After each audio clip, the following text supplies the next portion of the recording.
Good morning all of you. कल हम लोगों ने बात की थी बेसिक फंक्शन ऑफ टैक्सोनॉमी के बारे में कि किसी भी जीव का अगर हमको वर्गीकरण करना है, हम कोई ऐसे ऑर्गेनिज़म को प्राप्त करते हैं जो कि बिल्कुल नया है, तो हम सबसे पहले क्या करेंगे, हम उसका आइडेंटिफिकेशन करेंगे। दैट मीन्स उसकी पहचान करेंगे और पहचान करने के बाद फिर हम उसका नामकरण करेंगे नॉमेनक्लेचर में अंतर्राष्ट्रीय नियमों के अनुसार। एंड देन फिर हम उसका क्लासिफिकेशन करेंगे। क्लासिफिकेशन का मतलब क्या होता है कि उसको समूह में व्यवस्थित करेंगे।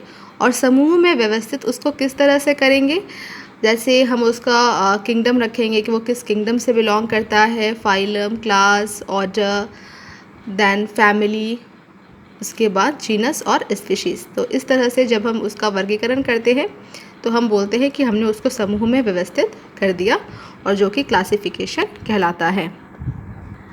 आज हम पढ़ने वाले हैं नॉमेनक्लेचर क्या होता है। इससे पहले मैंने आपको आइडेंटिफिकेशन के बारे में बहुत अच्छे तरह से बता दिया था कि हम पहचान कैसे करते हैं कि जीव के लक्षणों की तुलना पहले से ज्ञात किसी समान लक्षण वाले जीवों से करते हैं। आज हम बात करेंगे नॉमेनक्लेचर। प्रत्येक जीव का एक मानक नाम होता है जिससे वह उसी नाम से सारे विश्व में जाना जाता है। जैसे फॉर एग्ज़ाम्पल हम हिंदी में बोलते हैं मनुष्य, एज ए ह्यूमन को हम क्या बोलते हैं, मनुष्य बोलते हैं। इंग्लिश में हम उसको ह्यूमन बोलते हैं। लेकिन अगर आप चीन में जाओगे तो चीन की तो वैसे भाषा ही बहुत अजीब होती है, तो चीन में जो मनुष्य होते हैं उनको कुछ और नाम से पुकारा जाता होगा। इसी तरह से अगर आप जापान में जाओगे तो जापान में मनुष्य को कुछ और नाम से बोला जाता होगा। हमारे पूरे विश्व में, विश्व की क्या बात करें, हमारे इंडिया में ही कितनी सारी भाषाएं बोली जाती हैं, आप खुद इस चीज़ से अवगत होंगे। अलग अलग क्षेत्र हैं, क्षेत्रीय भाषाएं भी हैं। इसके बाद राज्य में बोली जाने वाली अलग अलग तरह की भाषाएं भी हैं, मलयालम, तेलुगु। तो उसमें अलग अलग चीज़ को या अलग अलग जीव को अलग अलग नाम से पुकारा जाता है।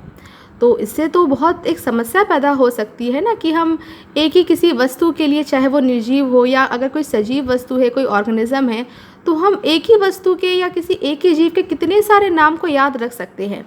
तो इसीलिए वैज्ञानिकों ने ये सोचा कि प्रत्येक जीव का, जो जितने भी सारे जीव हैं, जीव में देखो जहाँ भी जीव आएगा ना, जीव में पौधे और जंतु दोनों आ जाते हैं। तो जितने भी सारे जीव हैं उनका एक मानक नाम होना चाहिए, उनका एक निश्चित नाम होना चाहिए, जिससे उसी नाम से उसे सारे विश्व में उसको पहचान मिले। मतलब अगर आप केवल कहीं भी जाके अगर आप बोलोगे होमो सैपियंस, तो वो तुरंत पहचान जाएंगे कि आप मनुष्यों के बारे में बात कर रहे हो। अगर आप जापान में भी जाके, चीन में भी जाके, स्वीडन में जाके, जहाँ पर भी अलग अलग तरह की भाषाएं बोली जाती हैं, अगर आप जाके वहाँ पे केवल होमो सैपियंस बोलोगे तो वो लोग तुरंत समझ जाएंगे कि आप मनुष्य के बारे में बात कर रहे हो। सकता है कि अगर आप ह्यूमन बीइंग बोलोगे या ह्यूमन पर्सन बोलोगे तो वो लोग ना समझ पाए, क्योंकि सारे लोग इंग्लिश से सभी को इंग्लिश नहीं आती है। हर देश के जितने भी बहुत सारे कंट्रीज़ हैं, लगभग 198 पूरे देश हैं पूरे विश्व में, तो सारे लोग इंग्लिश में उतने ज़्यादा इंग्लिश के उतने ज़्यादा जानकार नहीं हैं। तो इसीलिए क्या किया गया है, एक ऐसी पद्धति को विकसित किया गया है जिससे जंतु हो या पौधे, उसको एक मानक नाम दिया जा सके और वो जो नाम हो उससे उसको सारे विश्व में उसको जाना जाए। पौधे के लिए जो वैज्ञानिक नाम है वो ICBN द्वारा दिया जाता है। ICBN का फुल फॉर्म क्या होता है, बहुत इंपॉर्टेंट है, international code of botanical nomenclature में दिया जाता है। मतलब अगर कोई भी नया खोजा गया पौधा है, कोई ऐसा प्लांट हमको मिला है जिसका कि अभी तक नामकरण नहीं हुआ है, तो उसको नाम किसके द्वारा प्रदान किया जाएगा, ICBN के द्वारा, international code of botanical nomenclature के अंतर्गत उसको नाम दिया जाएगा। इसी तरह से अगर किसी जंतु की खोज की जाती है पहली बार, तो उसको जो नाम होगा वो ICZN के द्वारा प्रदान किया जाएगा। ICZN का फुल फॉर्म क्या है, international code of zoological nomenclature.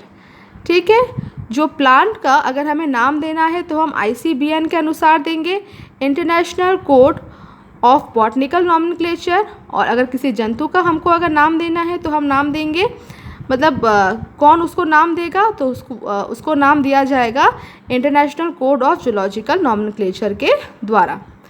प्रत्येक नाम के 2 घटक होते हैं। अब जो नाम होता है उसके 2 घटक होते हैं, पहला उसका वंश नाम होता है और दूसरा उसके जाति संकेत पद को दर्शाता है। इस प्रणाली को, जिसमें नाम के 2 घटक होते हैं, उसे द्विपद नाम पद्धति कहते हैं। इस नामकरण प्रणाली को कैरोलस लीनियस ने सुझाया था। अब ये जो द्विपद नाम पद्धति हैं, इसको देने के कुछ अंतर्राष्ट्रीय नियम होते हैं। ये नियम कौन कौन से हैं? जो प्रत्येक जीव है, जिसका कि अगर जीव के बारे में बात करें तो वो उसका जैविक नाम है, तो जैविक नाम जो होता है वो प्रायः लैटिन भाषा में होते हैं। जो लैटिन भाषा होती है ये एक तरह से साइंस की भाषा होती है। जैविक नाम में पहला शब्द वंश नाम होता है, जबकि दूसरा शब्द जाति संकेत पद होता है। देखो यहाँ पे मैंने लिख के रखा है मैंगीफेरा इंडिका। आप सभी को आम पसंद होगा और आम का जो वैज्ञानिक नाम है वो क्या है? Mangifera indica. चूँकि आम एक प्लांट है तो इसका ये जो नाम है मैंगीफेरा इंडिका वो किसके द्वारा दिया गया होगा? वो दिया गया है ICBN के द्वारा, that means international code of botanical nomenclature के द्वारा। ये जो मैंगीफेरा इंडिका नाम है ये एक तरह से लैटिन भाषा है और इसमें जो ये पहला शब्द है, ये देखो मैंगीफेरा जो है ये इसके वंश को दर्शाता है। मैंगीफेरा इसके वंश को दर्शाता है और जो इंडिका मैंने यहाँ पे लिखा है, इंडिका इसके जाति को दर्शाता है। तो आपको समझ में आ रहा होगा, जैविक नाम में जो पहला शब्द होता है, जो ये पूरा पहला शब्द है मैंगीफेरा, वो इसके वंश को दर्शाएगा और जो दूसरा शब्द होगा इंडिका वो इसके जाति को प्रदर्शित करेगा। जैविक नाम को जब हाथ से लिखते हैं तब दोनों शब्दों को अलग अलग रेखांकित अथवा छपाई में तिरछा लिखना चाहिए। यह रेखांकन उसके लैटिन उद्भव को दिखाता है। अगर हम जो वैज्ञानिक नाम है अगर उसको हाथ से लिख रहे हैं तो हाथ से लिखते समय हमेशा लिखने के बाद उसको अंडरलाइन करेंगे अलग अलग, जिस तरह से मैंने अंडरलाइन किया है बिल्कुल वैसे ही। लेकिन अगर हम इसी नाम को बुक में लिख के अगर उसको पब्लिश करवाएंगे तो हम इसको तिरछा लिखेंगे। तो इस तरह से बुक में छपाई करते समय तिरछा लिखना या हाथ से लिखते समय लिखने के बाद उसको अंडरलाइन करना क्या दिखाता है? उसके लैटिन उद्भव को दिखाता है कि इसका मतलब ये जो नाम है ये लैटिन भाषा के द्वारा लिया गया है। पहला अक्षर जो वंश नाम को बताता है वह बड़े अक्षर में होना चाहिए, जबकि जाति संकेत पद में छोटा अक्षर होना चाहिए। जो वंश नाम का जो पहला अक्षर होता है वो कैपिटल लेटर में होता है।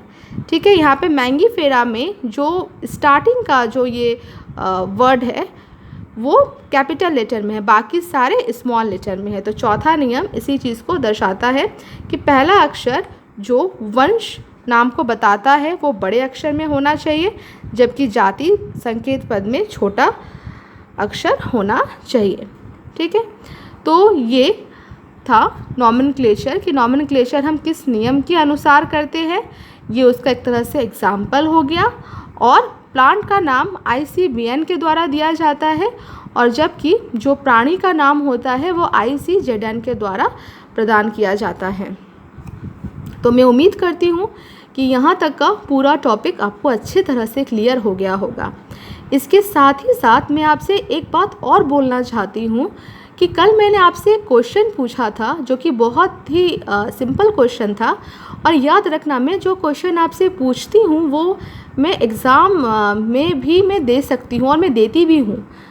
तो मैंने कल आपसे क्वेश्चन ये पूछा था कि एक सजीव का वेल डिफाइंड कैरेक्टर क्या होता है, तो उसमें से आप कितने कम बच्चों ने उसका जवाब दिया।